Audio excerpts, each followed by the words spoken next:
Ça me parle des voyages euh, intra, intragalactiques ou extragalactiques qui deviennent fréquents sur la nouvelle Terre. Donc j'ai parlé des portails dans les vidéos précédentes qui étaient très utilisés pour se déplacer par exemple sur d'autres planètes. Et du coup, en fait, ça augmente les interactions avec d'autres civilisations. Ça devient vraiment quelque chose de naturel. Et là, on est en train de, de me parler de planètes qui sont fréquemment fréquentées par les êtres humains terrestres, euh, où il y a des échanges privilégiés. Euh, alors ça peut être bien sûr des échanges commerciaux, mais pas nécessairement. Ça peut être aussi vraiment pour s'imprégner d'une autre culture, par exemple. Et là, j'ai l'exemple de la culture d'une. Alors, je sais plus comment ils s'appellent ceux-là. Ils ont des têtes un peu félines, un peu de tigre. Euh, mais les constructions sont assez majestueuses et spacieuses. Beaucoup de grands châteaux. Ça- c'est flamboyant. C'est vraiment genre Louis XIV, quoi. Même dans les meubles et tout ça, le mobilier avec de la dorure, des marqueteries, des marbres, des colonnes de marbre. J'en vois, euh, j'en vois des colonnes de marbre rose avec beaucoup de sculptures euh, dans les dorures et des moulures dorées. Il y a beaucoup d'or, hein, et là c'est vraiment des dorures en véritable or. Euh, il y a vraiment un côté très royal dans le style, avec des grands parcs, genre les parcs des châteaux de la Loire, quoi, euh, mais beaucoup plus grands, ou château de Versailles, enfin vraiment des grands parcs. Les proportions ne sont pas du tout les mêmes que celles que ceux des parcs qu'on voit sur Terre. C'est vraiment, il y a un rapport à peu près de 10 quoi. C'est-à-dire que aussi bien les châteaux sont 10 fois plus grands que les parcs sont 10 fois plus grands, les pièces sont 10 fois plus grandes, les couloirs sont 10 fois plus grands, les marches en marbre notamment sont 10 fois plus grandes. C'est tout est démultiplié, quoi. Donc, ouais, pour l'être humain, c'est imposant, quoi. C'est presque écrasant tellement c'est énorme et puis vraiment plein de majesté, ça jette, quoi. Mais c'est pas, c'est, ouais, il y a un côté un peu bling bling, mais c'est un peu quand même vraiment, il y a un côté noble, un côté fierté, c'est complètement assumé en fait, hein. Et c'est pas, c'est pas si superficiel que ça en fait, hein. C'est une représentation d'une certaine force intérieure, une confiance intérieure qui se manifeste extérieurement par cette architecture, ce style, quoi. Donc, il y a pas mal de visites des terriens sur cette. Il y a plusieurs planètes de ces.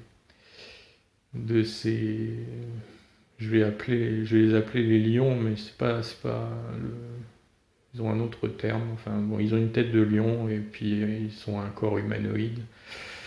Euh, mais ceux qui sont habitués un petit peu au nom des des principales civilisations extraterrestres retrouveront ça facilement. C'est pas le plus important. Et donc il y a une inspiration. Alors c'est marrant parce que c'est un peu comme un effet cyclique, hein, ou une espèce de boucle rétroactive, c'est-à-dire que une partie de l'art, par exemple, sous Louis XIV, en fait, serait partiellement influencée par leur civilisation. Et dans l'autre sens, les êtres de la Nouvelle Terre, les terriens de la Nouvelle Terre, se font à nouveau influencer par l'art et la culture de ces lions. Donc c'est marrant, c'est comme s'il y avait une influence bidirectionnelle à des périodes temporelles différentes, euh, comme une espèce de phénomène cyclique, où on dit souvent parce que quelque chose qui est à la mode, ça revient à la mode au bout d'un certain temps, comme un espèce de cycle. Et ben là, c'est comme si ce qui était à la mode sous Louis XIV au niveau de la Terre, ben ça revient à la mode sur la Nouvelle Terre, mais par l'influence de cette civilisation de Lyon. Euh, alors, il y a donc cette influence architecturale et aussi les peintures, hein, ils ont vraiment, c'est comme, enfin, on a l'impression de visiter un peu le château de Versailles ou enfin des grands châteaux avec à l'intérieur des grands tableaux sur les murs, hein. C'est vraiment, ça fait penser à ça. Je vois de la marqueterie, enfin des meubles avec de la marqueterie, quoi, typique de ce qu'on voit dans certains châteaux, notamment en France. Et voilà.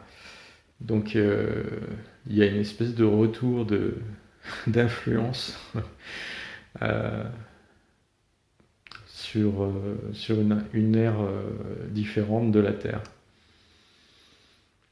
Et bon, ils ont aussi sur cette planète, il n'y a pas que l'influence culturelle.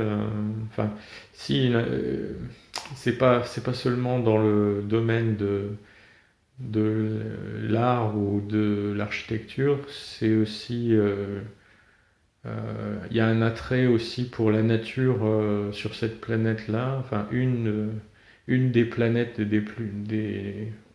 ils ont plusieurs planètes sur lesquelles ils sont, hein, mais Là, on m'en montre une en particulier où il y a une nature qui est vraiment magnifique, hein, qui s'apparente un peu à la Terre, avec bien sûr ses spécificités, mais il y a aussi, c'est pareil, des grandes forêts, des montagnes, des lacs, une végétation qui, bien sûr, qui a ses propres spécificités. Alors il y a des épices, des herbes qui poussent bien sûr sur cette planète et qui n'existent pas sur Terre et qui ont des propriétés par exemple médicinales et gustatives pour la cuisine qui sont intéressantes et qui intéressent aussi les êtres humains sur Terre. Donc il y a aussi une recherche aussi de certaines plantes. Ça peut être aussi des racines ou des baies qui n'existent pas sur Terre et qui ont des propriétés intéressantes et qui sont ramenées ensuite sur Terre pour en bénéficier.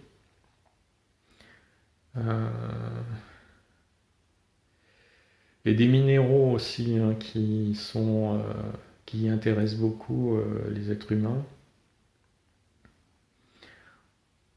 Alors, ce qu'on me dit, c'est que donc l'or existe sur cette planète-là, notamment, euh, et qu'il est beaucoup plus accessible. C'est-à-dire que bon, sur Terre, c'est quand même un métal vraiment précieux et assez rare, mais c'est pas le cas sur toutes les planètes. Et il semblerait que sur cette planète-là, notamment, il soit assez facile d'en trouver. Euh, donc, il y a des échanges, hein, commerciaux aussi, hein, pour récupérer certaines substances, y compris de l'or. Euh, alors sinon, là, au niveau des motivations principales pour lesquelles l'être humain vient visiter fréquemment cette planète, ben, il y a aussi un intérêt spirituel parce que c'est une société qui est hautement évoluée spirituellement. Et donc c'est un peu comme si certains terriens venaient rencontrer des sages ou des guides spirituels sur cette planète pour se faire initier, pour évoluer sur leur chemin spirituel avec des maîtres spirituels. Il y a beaucoup d'entre eux sont proportionnellement en rapport avec l'évolution spirituelle moyenne de l'être humain, même sur la nouvelle Terre, ils sont très en avance. Donc c'est comme s'ils étaient presque tous des maîtres spirituels pour nous, les terriens de la nouvelle Terre. Et donc c'est assez facile d'aller faire, entre guillemets, un stage spirituel sur cette planète pour avancer sur son chemin spirituel. Est-ce qu'il y a d'autres motifs particuliers pour aller explorer cette planète? Ils ont aussi des jeux, des activités ludiques euh, qui, que les humains aiment bien regarder parce que ils le font pas forcément, mais ils aiment bien être spectateurs des activités ludiques qu'ils ont. Euh,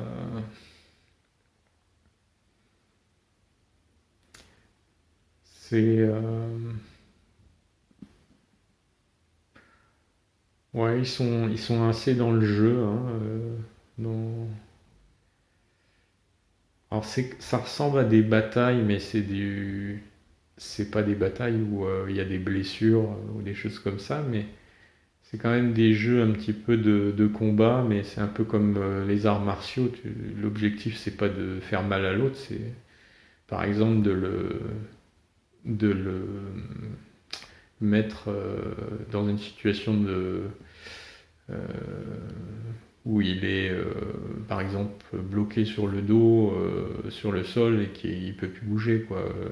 Ça peut, il y a des espèces de combats avec quand même avec des grosses des grosses armures, euh, des trucs qu'on voit un peu dans les combats du Moyen Âge, hein. Mais ils se font pas mal, ils se protègent bien. Enfin voilà, il y a des grosses lances, il y a des gros trucs, mais ils ont des systèmes de protection pour pouvoir jouer sans se faire mal, quoi. Et c'est pareil, c'est du grand spectacle, quoi. Donc il y a pas mal de terriens qui aiment bien venir se regarder ça. Euh, ce qu'il y a d'autre d'intéressant sur cette planète? Le climat est quand même vachement tempéré. C'est un climat vraiment.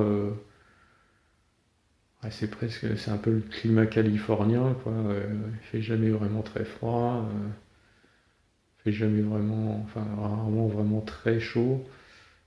C'est assez tempéré et puis c'est agréable, quoi. C'est un temps. Donc c'est pareil, c'est un peu, c'est un peu la planète pour faire un break dans la nature avec du beau temps. C'est bien pour passer un week-end sympa, quoi. Une bonne promenade en sachant qu'il fera toujours quasiment beau à chaque fois. Euh, alors je sais pas le nom de la planète en question. Je vais demander.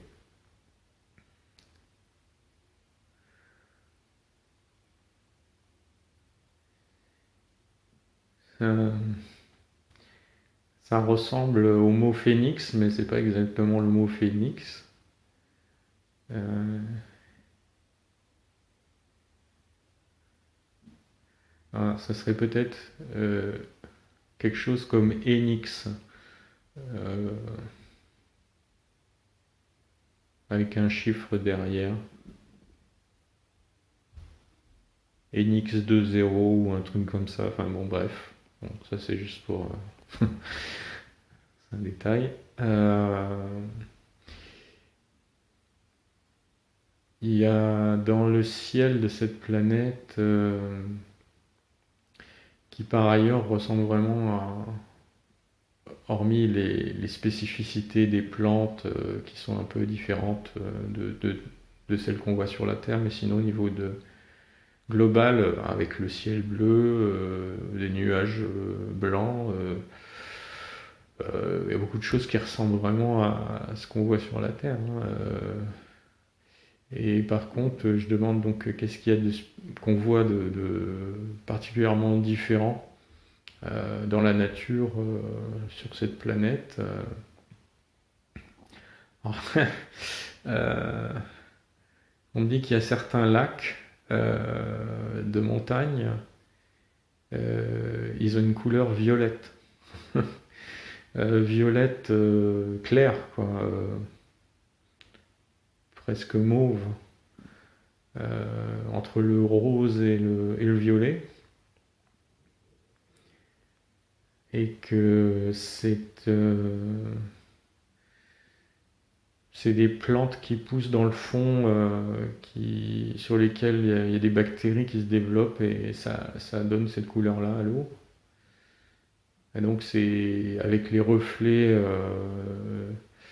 Alors il y a une espèce de soleil, hein, mais il n'y en a pas qu'un en fait. C'est comme s'il y avait un soleil relativement à peu près comme celui de la Terre, comme on le perçoit. Et plus il y a un autre soleil, mais un peu plus petit, juste à côté. Et voilà, donc il y a des reflets sur ces lacs qui sont magnifiques.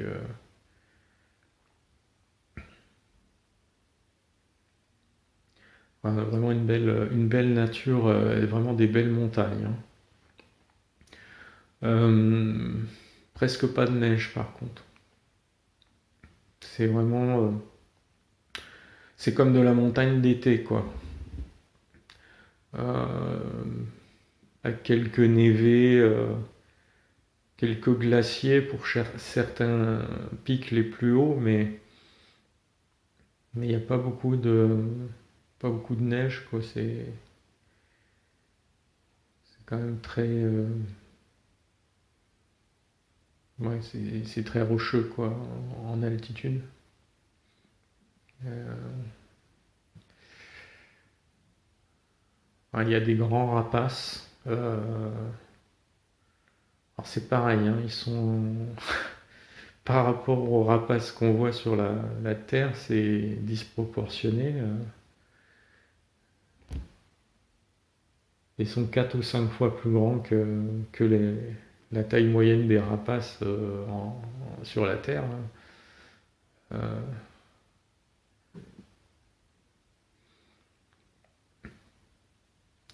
alors, il y a certains rapaces qui, parmi ceux qui sont en très haute altitude, euh, qui sont qui sont pas des vrais rapaces au sens classique du terme, parce que c'est un peu comme si ils étaient ils étaient un croisement entre une lignée de vrais rapaces et, euh, et une lignée de dragons à qui ils ont certains attributs des dragons, euh, notamment au niveau de la tête. Il n'y a pas de bec, euh, c'est plutôt une tête un peu reptilienne. Euh, mais sinon, ouais, il y a les ailes aussi. Les ailes sont. Ouais, je vois qu'il y a des plumes quand même, mais il y en a moins que c'est comme si il y avait une partie, c'était de la peau un peu comme un lézard.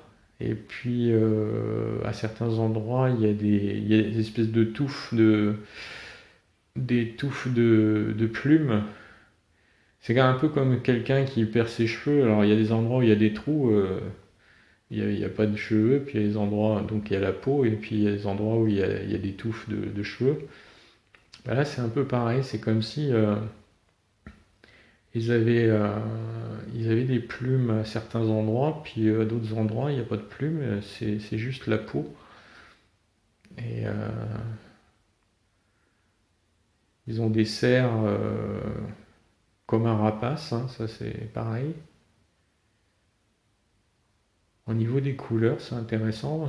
Est-ce que j'en vois deux. Il y en a un qui a des plumes plutôt blanches, beige, et puis l'autre c'est carrément bleu, hein, bleu, bleu royal quoi. Euh, Celui qui a les plumes bleues, il a une peau, bon bah ça fait vraiment peau de reptile, hein,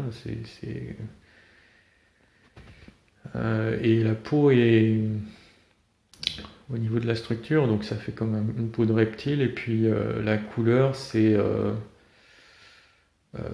presque noir. Euh, ouais, c'est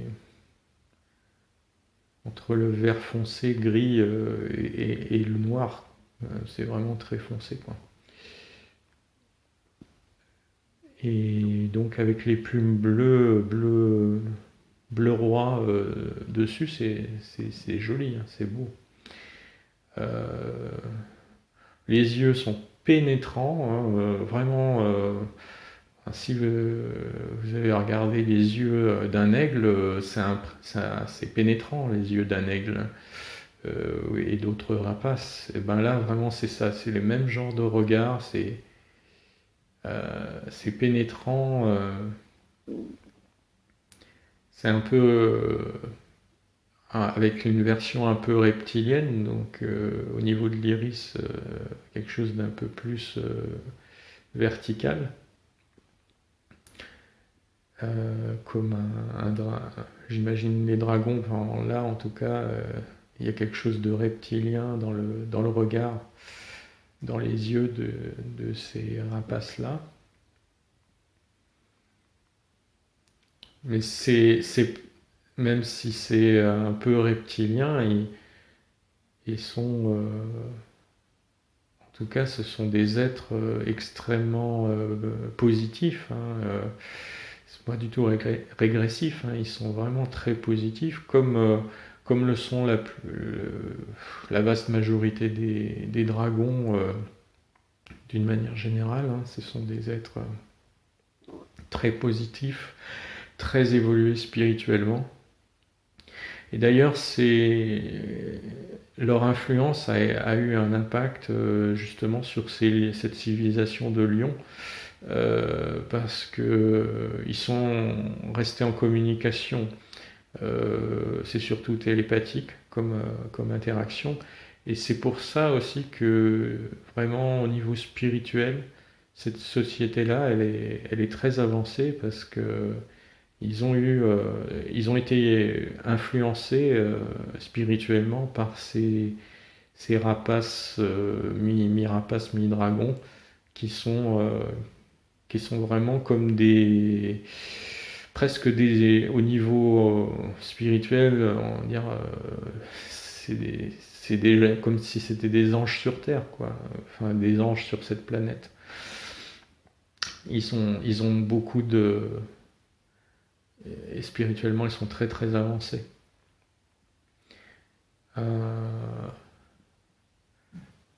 Voilà. Bon, moi, je vois des œufs de ces rapaces dragons. Hein. Ils sont gros. Hein. C'est plus gros qu'un œuf d'autruche. Hein.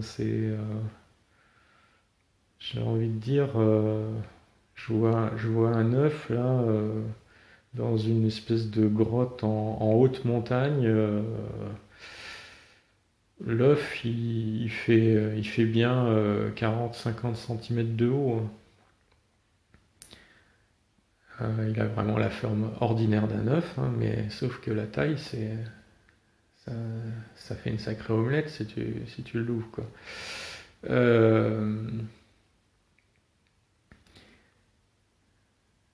Et qu'est-ce qu'il y a d'autre à dire sur cette planète d'intéressant? Oui, bon, alors justement, de la même façon que les terriens viennent fréquemment les voir pour des, comme des stages spirituels, hein, de la guidance spirituelle, de l'initiation spirituelle, eh bien eux-mêmes viennent régulièrement consulter ces rapaces dragons en haute montagne. Et donc, il y a des expéditions, des expéditions. Alors, ils pourraient très bien y aller avec des vaisseaux, hein, ils maîtrisent l'antigravité et tout ça. Mais il y a un côté initiatique aussi de le faire, de monter la montagne à pied, parce que il y a un côté symbolique, c'est de l'ascension, l'ascension physique et l'ascension spirituelle. Donc, volontairement, ils préfèrent faire l'ascension à pied aux endroits où ils vont entrer en contact avec ces êtres rapaces dragons. Je les vois, ils sont une vingtaine ou une trentaine, non, vingtaine plutôt, euh, en cercle, assis sur une zone de montagne. C'est un espèce de plateau en haute altitude. Il y a, on va dire, des herbes un peu, et puis des rochers. Ils sont assis dans l'herbe un peu. Euh, un peu en tailleur, hein, enfin, en position du lotus presque. C'est marrant. Et il y a une pierre plate sur le sol au centre du cercle. Euh, et au milieu de cette pierre plate, il y a une autre pierre qui est verticale, un peu comme un petit menhir. Euh, et c'est comme si, ah oui, ils focalisaient leur attention vers ce petit menhir là, pour appeler les oiseaux dragons à venir. Ça sert un peu comme un espèce d'émetteur euh, télépathique. Ils font, c'est comme s'ils envoyaient un message télépathique, mais pour le concentrer, ben ils envoient tous le même message vers cette espèce de menhir. Et le menhir, ensuite, c'est un peu comme s'il concentrait la force du message. Et ensuite, il le rayonne autour. Et donc, ça envoie un message puissant pour demander à ce que ces oiseaux dragons viennent leur donner une initiation spirituelle. Et donc, ça, je vois quand même l'espèce de menhir qui. C'est comme si c'était des rayons laser, hein, cette intention. Donc ça doit pas être au niveau physique, c'est plutôt au niveau énergétique. Je vois ça, ça fait comme si c'était des rayons laser qui se concentrent sur le menhir et que le menhir, au niveau énergétique, il augmente en énergie, comme s'il rayonnait plus de lumière. Et donc cette lumière, ça fait comme une espèce de bulle de lumière qui s'agrandit, et qui arrive jusqu'à atteindre certains rapaces dragons qui reçoivent le message. À ce moment-là, il y en a certains qui viennent, qui acceptent de recevoir l'appel et qui viennent. Alors j'en vois trois. Ils viennent se positionner. Donc ils sont majestueux, hein, ils sont grands et ils ont tous les trois à peu près la même taille et ils sont avec des ailes, je sais pas, l'envergure totale, je dirais une dizaine de mètres facile. Et ils sont trois et ils atterrissent sur la pierre plate qui est au centre du cercle. Ils sont tous les trois tournés vers l'extérieur du cercle. Euh, il y a un aspect géométrique, hein, de l'affaire, c'est-à-dire que il y a alors ça fait 120 degrés euh, de bon, le cercle c'est 360 degrés, donc divisé par 3, 120 degrés. Ils sont espacés de 120 degrés les trois. Donc euh, et c'est pas pour rien, c'est pour des raisons un peu de géométrie sacrée pour l'initiation. Et l'initiation se fait exclusivement de façon télépathique. Euh,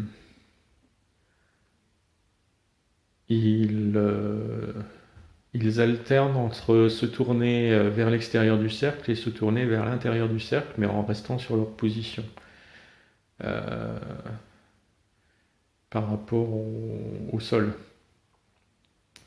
Et donc,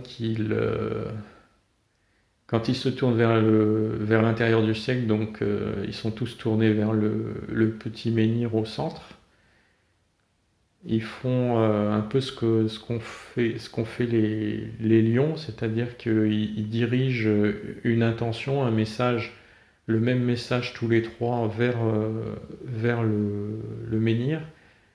Et le menhir rayonne ce message autour qui est reçu ensuite par les lions qui sont tout autour en cercle. Et c'est comme ça que le processus d'initiation. Alors, quand ils se retournent à nouveau vers l'extérieur du cercle, ils se mettent en. Ils observent, je ne sais pas comment, au niveau énergétique, où ils se focalisent sur certains des lions qui sont devant eux euh, pour se mettre en communication télépathique directe avec certains d'entre eux, pour évaluer comment les messages qu'ils ont envoyés tous les trois sont reçus par chacun d'entre eux. Un peu comme un espèce de feedback. Et donc il y a une alternance comme ça d'envoi de messages et de retour de feedback pendant toute l'initiation. Et ça peut durer l'équivalent terrestre de plusieurs heures.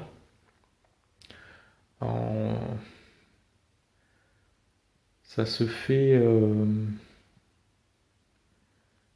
Ça commence tôt le matin, au lever du jour. Et puis ça peut durer toute la journée jusqu'au coucher du soleil. Voilà. Et donc, il y a certains humains qui ont voulu assister à ces cérémonies, ces initiations, mais là, ça n'a pas été autorisé. Ça fait partie un peu de leur jardin secret. Hein, donc, c'est un peu comme une recette de cuisine qui est gardée jalousement secrète. Ils ne souhaitent pas montrer ça aux êtres humains qui viennent de la Terre. C'est un peu trop leur demander, quoi. Euh, Ils veulent bien en parler, dire ce qui s'y passe, mais ils sont pas encore, pas en tout cas au moment où je vois ça, ils sont pas vraiment disposés à ce que des êtres humains viennent assister à ces initiations. Ça peut venir après dans un autre futur, mais euh, pas au moment où je vois l'information. Où enfin, à l'époque qui correspond à l'information que je reçois. Et voilà, donc pour cette planète-là,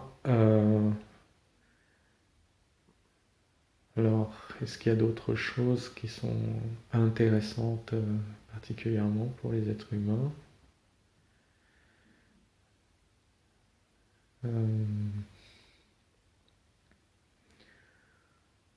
Bon, alors bien sûr, ils ont des technologies, notamment spatiales, très, très avancées. Euh, mais c'est pas ce qui intéresse le plus les êtres humains parce que il y a d'autres civilisations qui sont encore plus avancées qu'eux sur le plan technologie spatiale. C'est plus vraiment l'aspect spirituel et artistique et puis la nature qui les intéresse sur cette planète. Donc voilà, et puis je pense que je vais m'arrêter là pour celle-ci.